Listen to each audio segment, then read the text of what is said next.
Alright, so I've got my inner sill mocked up, so basically clamped in space. So once I clean it up with a wire wheel, sand it down, I've got pretty good metal on the top there.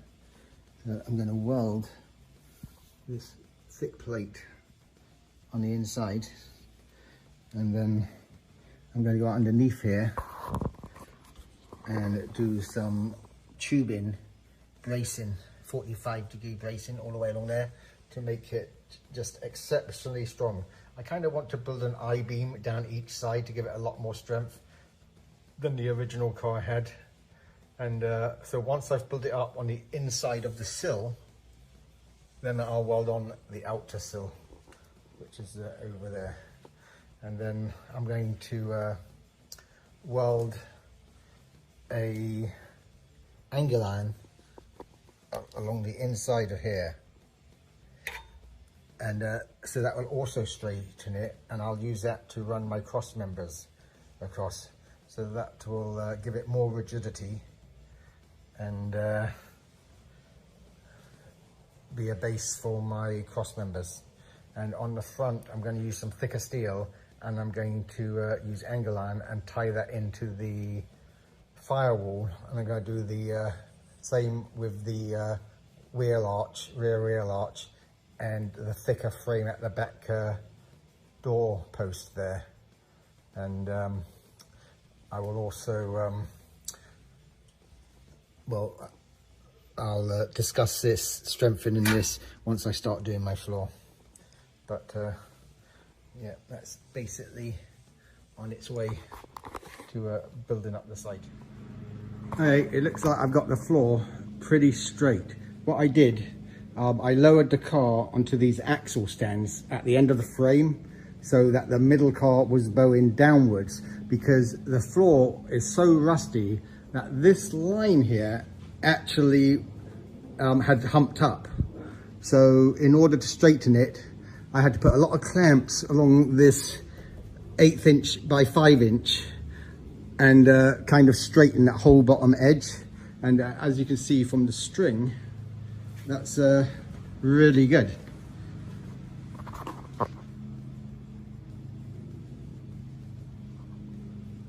So that's pretty damn straight now. And I've welded that on the top. So now I'm going to weld it underneath here a little bit, tack weld it, and get it secure to some extent. And that will be my starting point to be able to weld everything from there. And I can do my little supports down to here to make it really strong. And then once that's all done, and then I osco it and paint it on the inside, then I'll do my outer sill, and then I'll build up the ends. All right, so I've cut off the inner sill and the floor, and obviously cut off the outer sill. This section up here really isn't too bad. So again, I'll do what I do on this side. I'll weld this to the top edge, and this will give me a strong starting point to build up not only the sides but the floor. So I've ground that down, ready to weld the 1/8 inch plate to, which is pretty damn thick. And again, it's a lot thicker than it originally came. And then once the plate's in, I can grind this down and then do a thick plate in here and up here to reinforce the door jamb and stuff. It will definitely be stronger than it was originally. And I'll align everything correctly.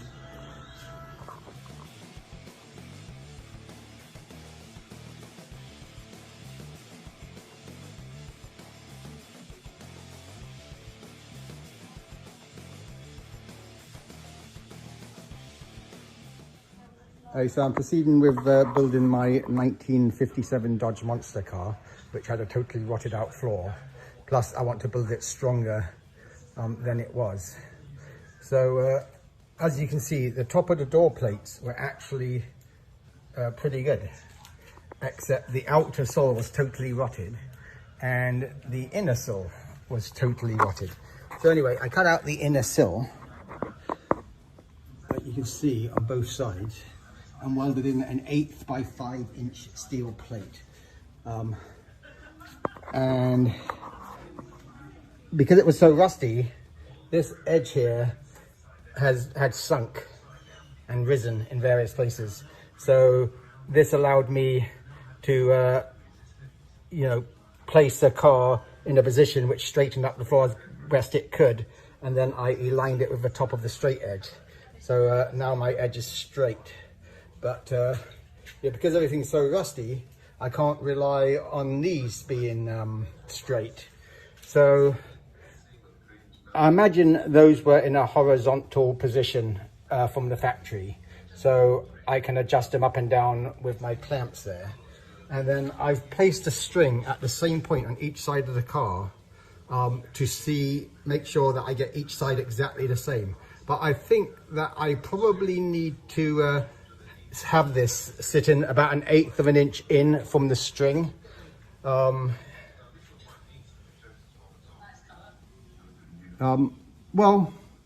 almost touching it, probably just a slight gap on each side. And as long as each side's exactly the same, and I'm pretty close, it should be fine. So that's pretty good. I also did the same thing with the string along the bottom to get this edge dead straight. So I'm going to weld a bar across here now.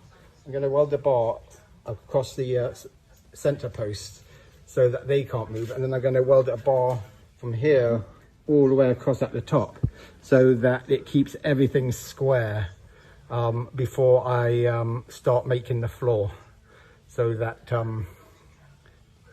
everything's correct. And then I will cut out this and I'll weld in a whole new angle line section. Well, actually channel, 3-inch channel section, and so it'll be I'll make it actually stronger than it was originally. I don't think these cars, as amazing as they were, I don't think they were known for having been built particularly great from the thickness of the metal point of view. I think they were quite renowned for rusting. But the body of this one, the upper body, is actually really good.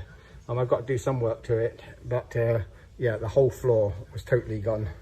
But for my application, well, of course it matters, but if it'd been perfect, I wouldn't have done anything. But I'll take the opportunity, because I am having to do it, to make it actually even stronger than it was.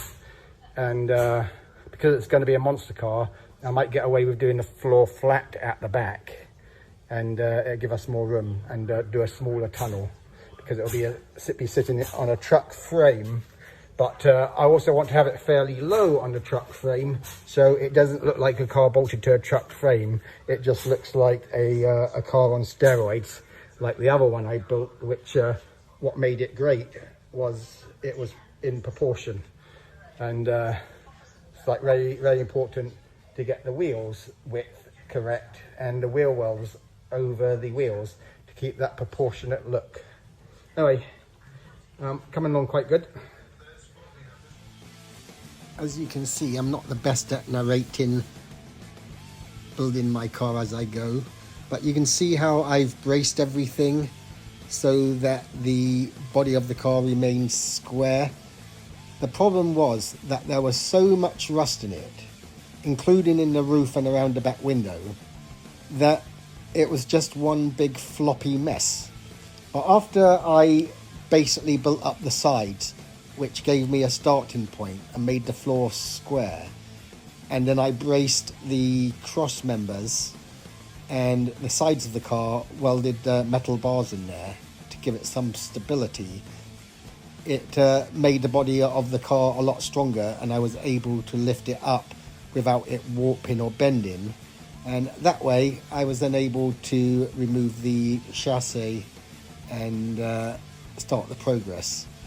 But as you can see, I wasn't lying about cutting out a lot of this car, and as you will see, at the end of the day, I almost built the entire car. I think I replaced 2/3 of the metal in it. it would have been funny if I'd had to do much more.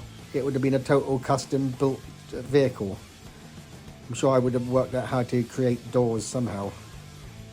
Anyway, I hope it gives some of you inspiration to believe in yourself, that you too can start with something that resembles an absolute basket case, and actually, by not looking at the whole job in one go, just taking it a bit at a time, it's amazing what you can actually accomplish.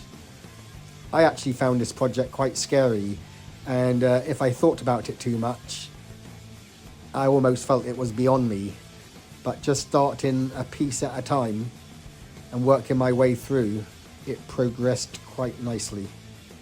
Anyway, hope you're enjoying the video and hoping you're learning something from it. I certainly learned something from doing it, and at the end of the day, it's how much fun you have building your toys and how you enjoy them with your family after they're done. Anyway, thanks for watching these videos, and I hope you continue to follow all the episodes. Right, as you can see, I've cut out 2/3 of the firewall, partly because a lot of it was rusty, and secondly because I actually want to make it stronger, because if I do an actual frame across there, you know, I've got a better barrier between the engine and the interior, which isn't really necessary, but I'll give it a really clean look along the firewall, and it'll be all new metal, and I've got, you know, good metal to weld to, and this will allow me to have the whole basically 2/3 of the car all new. I come all the way down the bulkhead, I'll go over the back wheel wells, and I'm going to replace all that as well. So everything will be new. And then I'll concentrate on the top of the car, and at the end of the day, this car will be incredibly strong and last a couple of lifetimes.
Right.